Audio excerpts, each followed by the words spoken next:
Indian TV news, देश का तेजी से बढ़ता न्यूज नेटवर्क। नमस्कार, आप देख रहे हैं इंडियन टीवी न्यूज। आइए आपको ले चलते हैं आज की बड़ी खबर पर। आज संपूर्ण भारत में वन नेशन वन इलेक्शन को लेकर एक चर्चा का विषय है। इस विषय पे सारे देश में हो हल्ला हो रहा है। INDIA इसको अपना विरोधी मानकर एक अलग अपना चर्चा कर रहे हैं, जबकि आम जनता वन नेशन वन इलेक्शन पे ये लोग क्या विचार रखते हैं। आइए हम ललितपुर के जो सीनियर प्रबुद्ध नागरिक हैं, इस समाज के जो वरिष्ठ अधिकारी रहे हैं और रिटायर्ड होने के बाद ये सामाजिक कार्यों में संलग्न है, आइए हम उनसे बात करते हैं कि वन नेशन वन इलेक्शन जिसमें लोकसभा से लेकर ग्राम पंचायत तक के चुनाव को लेकर ये चर्चा है कि सारे चुनाव एक साथ होंगे तो इससे देश को क्या लाभ होगा और राजनीतिक दल इसको किस नज़रिए से देखते हैं। आइए मैं सीनियर सिटीजन के अध्यक्ष बाबू गंदर सिंह जी से बात करते हैं। बाबू जी बताएं। वन नेशन वन इलेक्शन के लिए जहां तक मैंने अपने ग्रामीण क्षेत्र में जहां से लोगों से संपर्क किया है, सबकी एक ही राय है कि एक साथ चुनाव हो, जिससे निश्चित तौर पर हमारे देश में जो होने वाला व्यय, अनावश्यक व्यय होता है, उससे व्यय की बचत होगी और उस बचत का उपयोग हमारे देश के विकास में उसका उपयोग किया जा सकता है। जहाँ तक मेरी स्वयं की राय है कि निश्चित तौर पर एक ही साथ सभी चुनाव होना चाहिए, प्रधान से लेकर और लोकसभा तक की। निश्चित तौर पर एक साथ जब चुनाव होंगे तो इससे होने वाले प्रशासनिक अधिकारियों का जो समय की बचत होगी, साथ ही देश पर होने वाले व्यय की भी बचत होगी और इसका उपयोग देश के विकास और उन्नति में होगा। निश्चित तौर पर हम सभी ये चाहेंगे कि सभी का समर्थन मिलना चाहिए। सीनियर लॉयर राजेंद्र प्रसाद जी श्रीवास्तव योगाचार्य भी हैं और ये जनता के बीच में हमेशा रहते हैं। समस्या इस समय ये है कि सारे वर्ष चुनाव होते रहते हैं। स्थिति यह है कि कहीं ना कहीं कोई विधायक या सांसद की जगह खाली होती है किसी दुर्घटनावश, तो वहाँ पे उपचुनाव होता है, फिर स्थिति वही बदलती है। और कभी लोकसभा चुनाव किसी प्रांत में देश में तो किसी प्रांत में विधानसभा चुनाव है, कभी स्थानीय निकाय के चुनाव है। इन सब को लेकर समय की कमी खराबी होती है, शासन का धन का नुकसान होता है, साथ ही साथ राजनीतिक दल अति उत्साह में आकर अनावश्यक धन का खर्च करते हैं। हम पूछते हैं, बताएं भाई साहब। वन नेशन वन इलेक्शन इसके संबंध में और मैं यहाँ कचहरी में बैठता हूँ, अन्य वकीलों से भी मेरी वार्ता हुई, सभी का एक ही मत है कि एक साथ चुनाव हो, जिससे हमारी सरकार का पैसा बढ़ेगा बचेगा। जितने भी पैसे बचेंगे वो हमारे विकास के कार्य में लगेगा, जिससे हम लोग गरीब लोग सभी लोग सुखी रहेंगे। मैं सीनियर लॉयर और पत्रकार सरदार मंजीत सिंह से पूछते हैं, वन नेशन वन इलेक्शन, जबकि उत्तर प्रदेश की सरकार योगी जी ने कहा था अगर 3 इंजन की सरकार बन जाएगी तो प्रदेश में बहुत विकास होगा। अब बात आ रही है वन नेशन वन इलेक्शन की, बताएं आप। सुनील बाबू, बात ये है कि 14 के बाद आप 19 में आए, जब 24 निकट आ रहा तब आपको ख्याल क्यों आया इस बात का? ये बात सही है कि बचत होगी, निश्चित होगी, जब कोई काम इकट्ठा होगा तो बचत होगी, लेकिन आप जनता को भटकाने के लिए आपने ये समय चुना जब हमारे पास मध्य प्रदेश में चुनाव है और राज्य सरकारों के चुनाव नजदीक है। 5 प्रांतों में चुनाव है, तो आप तो जनता का ध्यान भटका रहे हैं ताकि जनता का ध्यान रोजगार से भटक जाए, महंगाई से भटक जाए, अन्य चीजों से भटक जाए। जो इतने घटनाएं घट रही है पूरे देश के अंदर, मणिपुर की घटना ताजी है, ये दिमाग भटकाने के लिए, आम चर्चा बनाने के लिए एक सबूता है। समर्थन मैं करता हूँ, लेकिन ये समय उचित नहीं है। मंजीत सिंह ने बहुत बढ़िया बात की कि समय उचित नहीं है, लेकिन जब भी चुनाव होंगे तो ये निश्चित है कहीं ना कहीं वो चुनाव हो रहे होंगे, कहीं ना कहीं कोई दूसरे चुनाव होंगे। समय तो कभी ये बिल्कुल पक्का है कि कोई ना कोई चुनाव होते रहेंगे। और आप जब भी ये बात उठाएंगे वन नेशन की बात, वन इलेक्शन की, तो चुनाव की प्रक्रिया होंगी। अब मैं सीनियर श्री पाठक जी से बात कर रहा हूँ। पाठक जी बताएं।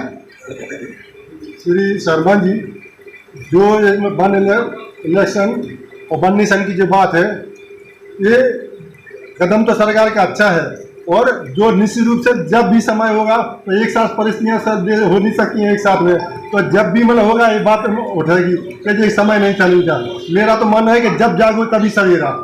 सरकार ने कदम उठाया, लेकिन इसको ईमानदारी से और सही तरीके से, हम कह रहे एक साथ नहीं हो पाए तो कोई ऐसी व्यवस्था बनाए कि बिल्कुल सही अच्छी तरीके से देश का विकास हो, और निश्चित रूप से बर्बादी तो देश के विकास में अवरुद्ध तो होता है, खर्च होता है, सरकारी प्रशासन सब उसमें व्यस्त हो जाता है। हर जगह कभी नहीं इलेक्शन होते रहते, तो स्कीम तो अच्छी है, लेकिन शुद्ध नीयत से और ईमानदारी से इसको लागू करे तो ये देश के हित में होगा। पाठक जी ने कहा शुद्ध नीयत सरकार की होना चाहिए। अगर नीयत साफ है तो वन नेशन वन इलेक्शन में कोई जनता को दिक्कत नहीं। साथ ही साथ सन 1952 में जब इस भारत स्वतंत्र होने के बाद जब पहला इलेक्शन हुआ था, उस समय वन नेशन वन इलेक्शन पे ही चुनाव हुआ था। सन 52 में पहला चुनाव जब हुआ, जब विधानसभा, लोकसभा, स्थानीय चुनाव सारे एक साथ हुए थे। उसके बाद सरकारें कभी अल्पकालिक होने के कारण गिरा दी गई, कभी कोई परिस्थिति रही, कभी राष्ट्रपति शासन लगा। इस कारण से ये परिस्थितियां बदल गई। आज कभी एक प्रांत में चुनाव है, कभी 5 प्रांत में, कभी 2 में, और लोकसभा चुनाव होते तो इकट्ठे होते। ये परिस्थितियां रही हैं।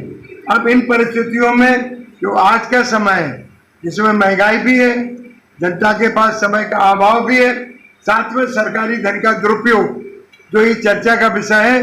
अब हम माननीय हमारे डीएम के पेशकार रहे श्री दीक्षित जी से बात करते हैं। दीक्षित जी बताएं। जहाँ तक शासन द्वारा, गवर्नमेंट द्वारा ये वन नेशन वन इलेक्शन की बात कही जा रही है, अभी हाल में ही उत्तर प्रदेश में विधानसभा चुनाव हुए, उसके बाद त्रिस्तरीय में जिला पंचायत अध्यक्ष का चुनाव, नगर निगम के चुनाव, उसके बाद नगर पालिका के भी चुनाव हो गए। उत्तर प्रदेश में ट्रिपल इंजन की सरकार। अगर one way one India one nation का वन नेशन और वन इलेक्शन की बात आती है, तो उत्तर प्रदेश की पोजीशन क्या रहेगी जहाँ पे ट्रिपल इंजन की सरकार है? जनता तो यही अपेक्षा करेगी इनसे कि हमें हर प्रकार की सुख सुविधाएँ प्राप्त हों। किसानों के लिए खाद, बीज, सिंचाई, बिजली मुफ्त मिले। इसके साथ साथ जो है शिक्षा, जो है जो गरीब व्यक्ति हैं उनको मुफ्त शिक्षा मिले। और वन नेशन वन इलेक्शन के साथ साथ वन जो है वन शिक्षा भी होना चाहिए, वन जो है मेडिकल सुविधाएं भी होना चाहिए, और टेक्निकल सुविधाएं भी, शिक्षा की सुविधाएं भी होना चाहिए। इसके साथ साथ तो अगर केवल वन इलेक्शन पर काम हो रहा है, वन नेशन वन इलेक्शन, तो इन चीज़ों पर भी काम होना चाहिए। और उत्तर प्रदेश में अगर तीनों ट्रिपल इंजन की सरकार है तो हर आदमी को खुशहाल होना चाहिए, सुखी होना चाहिए। जबकि अभी देखा जाता है कि सड़कें नहीं हैं। मेन चौराहे पे ही आज ही अखबार में कुछ निकला है कि मेन चौराहे पे गड्ढे हैं। तो ये ट्रिपल इंजन की सरकार में तो शायद कोई असुविधा नहीं होना चाहिए, लेकिन असुविधाएँ हो रही हैं। आपका कहने का मतलब है कि विकास की स्थिति उत्तर प्रदेश में ट्रिपल इंजन की सरकार आने के बाद नहीं है? नहीं, ट्रिपल इंजन की सरकार के बाद भी जो विकास होना चाहिए, जो सुधार होना चाहिए, वो नहीं। धन्यवाद आपका बहुत बहुत। आज देश में वन नेशन वन इलेक्शन को लेकर चर्चा आम है। जब से INDI का गठन हुआ है, तब से राजनीति में एक भूचाल सा पैदा हो गया, जिसको लेके आम जनता इस पर क्या विचार रखती है कि वन नेशन वन इलेक्शन। इस समय हम कलेक्टेड में भारतीय जनता समाजवादी पार्टी विचारधारा रखने वाले सीनियर एडवोकेट जो पूर्व में DGC है मिस्टर इंद्रपाल यादव से पूछते हैं कि वन नेशन वन इलेक्शन में आपके क्या विचार हैं? देखिए, जो अभी सरकार ने एक समिति गठित की है माननीय पूर्व राष्ट्रपति जी के अध्यक्षता में, कि वन नेशन और वन इलेक्शन, एक देश और एक चुनाव, ये बहुत अच्छी बात है। लेकिन इसके लिए हमें विभिन्न पहलुओं पर विचार करना पड़ेगा। नंबर 1 कि जैसे मान लीजिए केंद्र में चुनाव हुआ और राज्य में एक साथ चुनाव हो गए, और राज्य में त्रिशंकु विधानसभा आई और किसी की सरकार का गठन ना हो पाया, और या बीच में गठन हो गया, जोड़ तोड़ करके गठन हुआ, और बीच में 6 महीने चलने के बाद, 1 साल चलने के बाद सरकार भंग हो गई। तब उस स्थिति में क्या विकल्प होंगे, एक तो इस पर विचार करना पड़ेगा। इसके बाद आगे भी कोई 3 साल बाद कर गई, कोई 2 साल बाद सरकार कर गई, तो उस समय जो मध्यावधि चुनाव होती थी तो उस पर क्या निर्णय लिया जाएगा, कैसे उसको जो है संभाला जाए। क्या राष्ट्रपति शासन लगेगा उस समय, क्या 3 साल अगले 5 साल तक के लिए 6 महीने में अगर 1 साल में डिजोल्व हो गई विधानसभा तो क्या अगले 4 साल तक राष्ट्रपति शासन रहेगा, केंद्र का आधिपत्य रहेगा उस राज्य पे। तो ऐसी स्थिति में तानाशाही की स्थिति पैदा हो जाएगी कि मैंडेट अगर राज्य में जनता ने किसी एक दल को दिया है और किसी कारण से सरकार भंग हो गई तो केंद्र में किसी दूसरे दल का जो है सरकार है तो वो उस पर राज करेगी उस राज्य पे। तो ऐसे में जनता के हितों की जो है बहुत कठिनाई होगी और जनता के हित नहीं साधे जा सकते। जिस समय सन 1952 में पहला चुनाव विधानसभा और स्थानीय निकाय के चुनाव एक साथ संपन्न हुए थे, उस समय वन नेशन वन इलेक्शन की परिधि पर ही काम हुआ। लेकिन फिर परिस्थितियां बदलती गई, जैसा आपने कहा कि राष्ट्रपति शासन लगता है, किसी की देवयोग से दुर्घटना होती है, आदमी स्वर्गवासी होता है, तब भी उपचुनाव होते हैं। इन परिस्थितियों को लेके जो कमेटी श्री पूर्व राष्ट्रपति राम गोविंद जी के उसमें कमेटी गठित की गई है, वो भी एक विचारणीय है। लेकिन साथ ही साथ आपकी पार्टी समाजवादी पार्टी का रुख इसमें किस तरह रहेगा? देखिए, ये केवल जनता का ध्यान भटकाने के लिए ये सब समितियाँ गठित की जा रही हैं। और जहाँ तक जो है वन नेशन वन इलेक्शन का जो है तो हमारे संविधान में इन्हें 5 अनुच्छेदों में संशोधन करना पड़ेगा। वो संशोधन संसद में ही होगा और उसको जो है वैसे जो कमेटी इन्होंने गठित की है इसमें इन्हें सभी दलों के जो सांसद हैं या सभी दलों के राजनीतिक दलों के लोगों को भी लेना चाहिए था ताकि सभी लोग अपना जो है विचार रख सकते थे। इन्होंने सभी राजनीतिक दल हैं, लेकिन सिर्फ कांग्रेस ने विड्रॉ किया है जो उनके विपक्षी दल के नेता थे, बाकी सभी लोग उसमें राजनीतिक दल ही हैं। इसमें इलेक्शन कमीशन की ओर से कोई मेंबर नहीं है, विधि का कोई जानकार नहीं है। तो इस प्रकार से इन्हें सभी तकनीकी उन चीज़ों को ध्यान में रखते हुए, कानून को ध्यान में रखते हुए सभी लोगों को इसमें कमेटी में रखना चाहिए था। एक इसका विस्तृत मसौदा ये समिति अगर तैयार करे, आम जनता की भी राय ले और इसके बाद इन जो एक महत्वपूर्ण बिंदु ये है कि यदि बीच में सरकार गिरती तो उस स्थिति में अगर सरकार की राष्ट्रपति शासन आपके पास विकल्प है, लेकिन वो 6 महीने के लिए है, संविधान में जो व्यवस्था है तो मात्र 6 महीने आप बढ़ा सकते हैं। 6 महीने करके एक बार और बढ़ा सकते हैं, इसके आगे आप नहीं बढ़ा सकते, आपको चुनाव कराना ही पड़ेगा। इसके साथ साथ यदि किसी प्रकार से केंद्र सरकार डिसॉल्व होती है, केंद्र में ये स्थिति उत्पन्न होती है, उस स्थिति में आपात की स्थिति पैदा हो जाएगी। तो ऐसी स्थिति में मध्यावधि चुनाव आपको कराना ही पड़ेगा।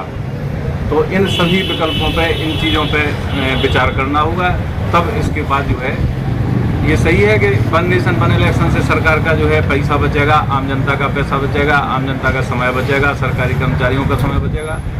लेकिन ये बात बहुत अच्छी है, इसमें समय, धन आदि विभिन्न चीज़ों का रूप लगेगी और राष्ट्र के विकास में भी अच्छी स्कीम होगी। लेकिन ये बात है कि इन सारी बातों के लिए यदि इम्प्लीमेंटेशन बहुत बारीकी से कराया जाए, एक चर्चा हो जाती है, चर्चा होने की बात हो जाती है, लेकिन इनका अनुपालन समय से सुनिश्चित कर दिया जाए तो राष्ट्र में होगा।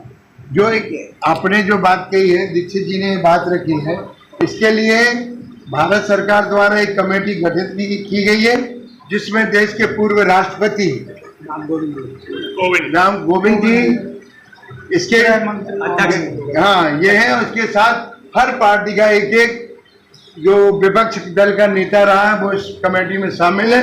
वो कमेटी अभी सर्वे कर रही है, वो जब रिपोर्ट देगी उसके बाद ये बात आएगी। लेकिन हमारी बात ये है कि हम जनता से ये समझना चाहते हैं, गवर्नमेंट तो एक प्रोसीडिंग में है, लेकिन जनता का स्वभाव क्या है, जनता क्या चाहती है, इसके लिए हम जय श्री राजा राम जी गोस्वामी से बात करते हैं। जनता के हित में तो कार्य अच्छा है, राजनीतिक जनहित में है, राष्ट्र में हित में है और राष्ट्र के अर्थव्यवस्था बढ़ाने में सहयोग होगा, इसलिए ये प्रस्ताव अच्छा सुंदर है। वर्मा जी सीनियर सिटीजन के महामंत्री श्री दुबे जी, जो अपने आप में एक ललितपुर में एक शख्सियत रखते हैं, जनता के बीच आप हमेशा रहते हैं, उनसे हम पूछते हैं, आप बताएं, वन नेशन वन इलेक्शन और देश में ट्रिपल इंजन की सरकार, इसके बारे में आप कुछ बताएं। शर्मा जी, आपका पहले तो बहुत बहुत धन्यवाद जो आपने वरिष्ठ नागरिकों को जो समाज के हित में हर क्षण सोचते हैं उन्हें इस वक्तव्य के लिए चुना। इस बिंदु से सबसे बड़ी बात तो ये होगी, जो सब लोगों ने कहा कि अरबों खरबों रुपया बचेगा, शासन प्रशासन का बहुत कुछ ऐसा समय बचेगा जो चुनाव में लगा रहता है समय, और वो समय जनहित में लगेगा आगे। तीसरा बिंदु, चाहे बंगाल हो चाहे बिहार हो, कोई छोटा चुनाव हो चाहे बड़ा चुनाव हो, सैकड़ों हजारों हत्याएं होती हैं, तो हत्याओं पर भी विराम लगेगा। उससे जनहानि से बड़ी कोई हानि नहीं होती, और जहां जनहानि पर विराम लग जाए तो राष्ट्रहित निर्विवाद रूप से बहुत अच्छा होगा। हमारी शुभकामनाएं हैं, पवित्र मन से ये कार्य सोचा जाए, पवित्र कर्म से ये कार्य किया जाए, ताकि राष्ट्र एक श्रेष्ठ राष्ट्र के रूप में, जो 1947 के बाद जो पहला इलेक्शन हुआ था उसमें जो बिंदु रखा गया था, उस बिंदु से भी अच्छा साफ सुथरा आगे बढ़े, यही हमारी शुभकामना है। ये निर्विवाद रूप से बहुत अच्छा कदम है, हमारी शुभकामना। दुबे जी ने जो बात रखी है कि चुनाव में राजनीतिक हिंसा बहुत बढ़ जाती है, आपसी प्रतिस्पर्धा के स्थान पर राजनीतिक चुनाव हत्याओं के रूप में बदल जाते हैं। निश्चित ही वन नेशन वन चुनाव में वन नेशन वन इलेक्शन के नाम पे देश में अगर ये लागू होता है, लेकिन स्वच्छ और साफ नीयत से हो, ये जनता की बहुत बड़ी मांग है। इसमें हम चाहेंगे कि देश के में जो भी हमारे राम गोविंद जी राष्ट्रपति जी, पूर्व राष्ट्रपति, समिति का गठन करके कार्य कर रहे हैं, हम चाहते हैं वो जन भावना का भी विशेष सम्मान रखें। इंडियन टीवी न्यूज से सुनील शर्मा और वेद प्रकाश की रिपोर्ट। इसी तरह देश दुनिया की हर खबर को जानने के लिए देखते रहिए इंडियन टीवी न्यूज। हमारे चैनल को सब्सक्राइब कीजिए और हमारे इस वीडियो को शेयर जरूर कीजिए। धन्यवाद। फिर मिलते हैं अगली खबर के साथ। इंडियन टीवी न्यूज, देश का तेजी से बढ़ता न्यूज नेटवर्क।